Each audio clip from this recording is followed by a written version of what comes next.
What else do I have in here? Maybe some lipstick. So what's on your mind today? How have you been? I've been good. Been really busy. Yeah? What have you been doing? I'm doing sound for a film festival and a lot of stuff here. Sound for a film festival or for a film? For a film festival. Then playing movies. I didn't know. So I help, set up and break down the projector and speakers, the screen, etc. Did a couple. You actually might know of one. Do you know in Medfield, Rocky Woods? Have you ever heard of it? I've heard of Medfield. Yeah, there's My cousin lives there. Oh, okay. There's a reservation called Rocky Woods. I don't really know Medfield too well, so I can't really explain where it is. I've never been. Yeah, they do. Do you know Friday the 13th, the movie? Yeah, there's a bunch of them, aren't there? Yeah, so Is that the one with Jason and a mask? Yeah, I'm pretty sure. I've honestly never seen it. It takes place at a summer camp? Yes, and so every year, I guess, on Friday the 13th, they show this movie. Oh, and there just was a Friday the 13th this month. Exactly. Yeah. So I set that up Thursday. But yeah, they show it right next to this. It's not like a real summer camp, but they have things there, I guess, at the reservation, for kids. And so there's a bunch of canoes and it's next to a little pond, so it kind of looks like the set. Oh, yeah. Gotcha. So yeah, that's cool. Yeah. And actually, I do I haven't seen that movie in so long. I think I was a teenager when I saw it, but I do remember the music. Do I look less sick now? Yeah. Okay, good. All right, so what do you want to talk about today? What's on your mind? I mean, what's been going on with you? That's what I've been wondering. Okay, I can think of topics. We could talk about, police and courts and lawyers. We could talk about spooky stories. We could talk about family. We could talk about, I don't know, what sounds interesting to you? Out of all those things, probably spooky stories. Oh, spooky stories. Yes. Okay. So my spooky stories started very young. Mm-hmm. Let's see. My first spooky stories are pre-kindergarten. So I want to say 3 or 4. I had this very deep connection to the woods behind my house. And there was this fairy that lived back there. Yeah. And she used to bring me dreams. And I remember I used to wear this red hat, almost like a Santa Claus hat, to bed because it was I wanted to keep in all the things that she would give me in my dreams. So that was my first spooky story. My next spooky story didn't really happen until I was a teenager. I want to say I was in middle school, so I guess preteen. And this again, we lived in this big house in the woods, and there was a lot of woods behind us. Mm-hmm. And I was sitting on our back deck, and this animal came out from the woods. Never seen an animal like this. It was a cross between an alligator and a possum. What? Yeah, it was this, and it had these weird ears. And so my mom, when she would do the dishes, she could look out onto the back deck. So she's washing the dishes, and she watched this animal just crawl out of the woods like an alligator, right? And I'm sitting on the steps of the back deck, and it just looks at me eye contact. And I'm just frozen. And I felt I don't know how much time passed. But my mom came out and she was just Lauren, get in the house. Get in the house. Get in the house. Mm-hmm. And the animal looked up at her and then scooted back into the woods. And my mom was like, what the fuck was that? And she's from Vermont. Yeah. So, and she grew up in the woods. Her father was a big time hunter. She knows animals. You know what I mean? It was a cryptid. And she was like, what the fuck was that? And I was like, I don't know. And she's like, what is wrong with you? Like she really felt like I'd summoned this thing from the woods, and I felt that same way too, and I felt like it was trying to communicate something to me. And to this day, I've never seen an animal that looks like that. Like, I remember we used to have, like, this set of encyclopedias. I don't know if you had those in your house. Yeah. And I was, like, going through just trying to find a picture of this animal or a name for this animal. But it was really spooky. So, how was my next spooky experience? My next spooky experience after that... So we'll just start with my spooky experiences, and then we can move on to my family's spooky experiences. Okay, so I think I mentioned before I'm a classically trained violinist. So in college, I was playing the violin, and there was this, like, really difficult, like, kind of mini solo part that I had to play. And so when What you piece play... was it? Pardon me? What piece was it? God, I'm trying to remember. I remember, like, the feeling of it in my hands, but I think it was Vivaldi. Okay. And so I'm just practicing it over and over and over, just this one part, you know? And meanwhile, so when I was in college, I lived in this house. This was my sophomore year. There were 4 other girls, but one of them rotated out. So because they were juniors, so, like, one was abroad junior year, fall semester. Okay. And then when... she came back spring semester, our other friend left for her semester abroad. I see. And so it was Jill. She came back from somewhere in South America. I want to say Peru or something like that. But she'd gone to see, like, a shaman, something like that. And he gave her something para asmáticos, which just in English that just kind of means asthma, but for, like, in that sort of language, it kind of just means, like, any kind of imbalance in the body. And so she had this weird bottle that she had brought back almost as, like, a souvenir that a shaman had given her or whatever. She was an anthropology major. So her bedroom was next to mine. And so I'm there. I'm, like, practicing just the same run over and over and over, like, over and over and over.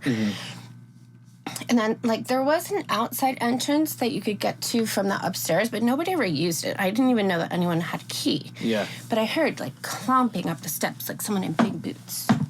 Clomping up the steps, clomping up the steps. And I heard the, like, squeak of the door open. Yeah. And in my head, I'm kind of registering, like, that's weird. But Jill had just gotten back from South America, and I was like, oh, maybe she does have a key. Maybe she prefers to use the upstairs entrance because it went straight into her bedroom. But then I heard glass shatter, and I stopped, and I was like, all the hairs on the back of my neck stood up, and all the hairs on my arms stood up, and I said, Jill? No answer. So I ran downstairs, right where my friends are, like, doing bong hits. Yeah, like, I had 2 friends together. I'm like, there's somebody in fucking Jill's room. And so we go upstairs. Like, seriously, we had, like, a wiffle ball bat and, like, a tennis racket. It was like Scooby-Doo. And we climb up there and we go in there.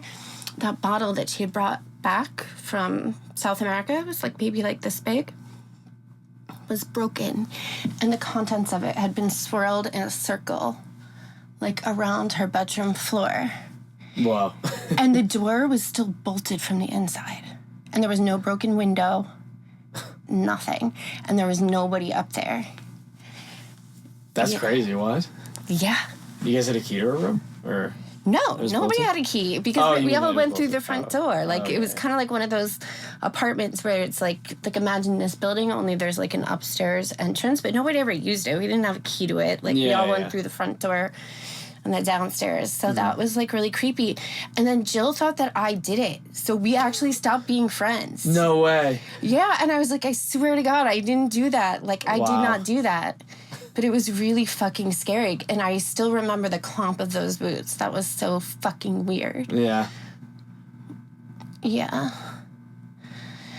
Okay, so let's see. Next spooky story. Okay, so then when I worked for Harper, I had to do, like, I was researching a piece about mediums, like psychic mediums or whatever like this. So I had to, like, go have this meeting with this one lady. She used to be a Catholic nun. And I didn't really believe in any of that kind of crap, Yeah. whatever. But I had to do it for work. And there was a weird mix-up where it was like, I thought she was supposed to call me. Mm-hmm. So I'm like waiting and waiting. She didn't call me. So then like 15 minutes into her appointment, I called her, and, you know, her secretary or whatever answered. And she's like, oh, no, you missed your appointment. And I was like, oh, fuck, because I had to do this for work, right? Yeah. And so she's like, but you know what? Sometimes these things happen for a reason. But I'll call you if an opening, like if we have an opening within the next week. And I'd already had to book this like months in advance. Yeah, yeah. Like she was like that high in demand. Mm-hmm. Her name was Janet No Havoc. She's dead now. But so then, like, a week later, I get a call, and they were like, Janet has an opening tomorrow. And I was like, okay, not, like, the greatest day, because I had a newborn baby at the time, and we were supposed to be traveling, and I had to pack.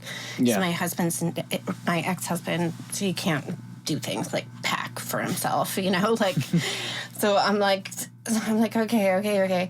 And I'm not a morning person. So it was like 8 a.m. I'm packing. I've got a newborn in my arms. She calls me, I call her. We have this call, and she just starts going on and on. She's like this 80-year-old woman. I mean, super old. Mm-hmm. And she's like, there's this young man in your family who's died very recently. And I'm in my head, I'm like, no, there isn't. But I didn't want to be rude, because this is like an old lady, former Catholic nun. So I'm just, and I'm packing. I'm not really paying attention. She's like, no, you have to listen to me. This is really important, because your family doesn't know whether it was whether it was a suicide or an accident. And it's really important that you let them know that it was an accident, because he had like a history of like drug addiction and stuff like that. Mm-hmm. And like depression and like some mental health issues. So I'm like, yeah. I'm just like cajoling her and trying to pack for my baby, pack for my ex-husband, pack for myself, getting us ready to get off the road or get on the road. Mm-hmm. So we're headed up to the lake, and I get a call from my mom, and she's like, are you driving? And I was like, yeah, we're headed to the lake. And she's like, can you please pull over? I'm like, okay. So found a gas station, pulled over. I'm like, what's up? And she's like, your cousin Connor died this morning. She's like, and they don't know if it was a suicide or an accident. The exact same words that Janet had used that morning. And I was like, holy shit. And like, again, all the hairs on my arm went up, because like, I didn't even know that. So that's like, crazy. That's crazy. Yeah. Yeah. What other spooky stories do I have? Did you ever hear from her, like, ever again, the medium? Or from Janet? Yeah, from Janet. No, but it was enough to sort of convince me that there's, like, stuff that people don't know. Yeah. Because it's like, when I didn't even know, how could she have, like, I talked to her at like 8 a.m, and I got this information at like 3 p.m. This is before the internet, too? So she couldn't have, like... Yeah, no, found, and also like, it was booked... a death record or something? No, it was booked... Even our appointment was booked under my editor's name, like, not under my name. Oh. Yeah, because it was for work. Like, she didn't even know my name. Wow. Yeah, so that's fucking crazy. Yeah, that was fucking crazy. Yeah, and our family has had weird stories like that, too. So, like, for example, like, on the day that my dad died, my grandmother called our lake house, and she was like, Leo showed up outside my window today. So Leo was my grandfather, her father, her husband, who is dead. And she's like, he showed up, and he was in a suit, and he was holding a bouquet of white roses. And she was really upset. And my father was like, okay, I'm watching the game. Like, I think it was summer, so it was probably like the U.S. Open or something like that. Mm-hmm. And he's like, but we'll come down for dinner, because, she lived in Saratoga, so it was only like 20 minutes from the lake. Yeah. We'll come down for dinner later.